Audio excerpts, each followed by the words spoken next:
whole experience of his cancer diagnosis for both of us was hugely draining emotionally. I think we both felt a responsibility for the other, that we needed to stay strong for the other one and stay positive for the other one.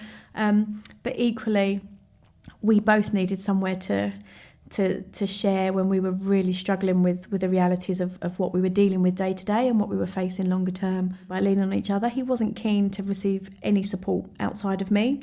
I think he was quite a proud man and was quite vulnerable, which put, I think, a lot of burden on me as his carer, which I was happy to receive and do that for him, and I'm very proud I was able to. I think our relationship was always close, but it became even closer through the diagnosis. I think for me as his carer, being honest, I think I probably just kept going and kept busy with the practical physical demands of looking after him, looking after the household. I hadn't had a kidney cancer before.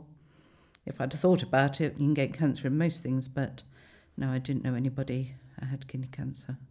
When we were first diagnosed, they said it was going to be dealt with and kind of don't worry about it. Second time, that was a whole new ball game. And someone came, there's no treatment, he's on palliative care, and sort of said you'll be referred to oncology. But we went to oncology. We've got a wonderful oncologist, and she says, I'm going to start you on something now. That's my recommendation. And he's been here ever since. Life's got better since then. That was the lowest. He had, Mick had started off having some just water infections, and he'd gone down to the doctors, and our GP was very, very good. He was really on stuff. And he sent him off for a scan just to find out what had happened.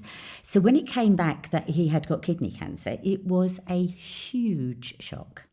I think we were numb for a considerable length of time, but somehow that numbness is good, because while you're numb, it's sort of, you're just the way you're actually processing things, and then you sort of come out the other side of that almost ready to deal with whatever's going to be going on.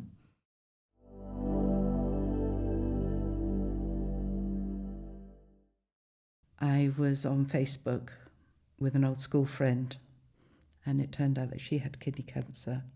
And I said if she wanted to ask Martin any questions, I'm sure he'd answer them. And she said, no, I'm on with KCSN. And I put Martin onto it. And it supported me, knowing that Martin had this private group. He could offload any heavy stuff. I can be there to support him with everything else, but the things he needed to know, he found out through that.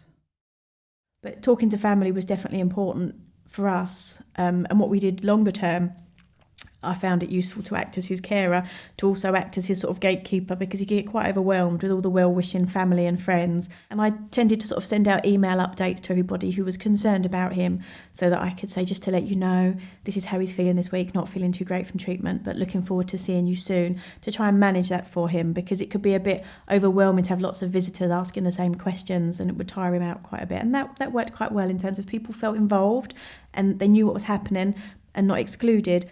And what we did generally, as I say, was support each other, allow each other to have good days and bad days, and not feel bad if one of us was really struggling with the reality of it, and find a way to cheer ourselves up as best we could. That I take pen and paper along because he doesn't remember when we come out exactly what's been said.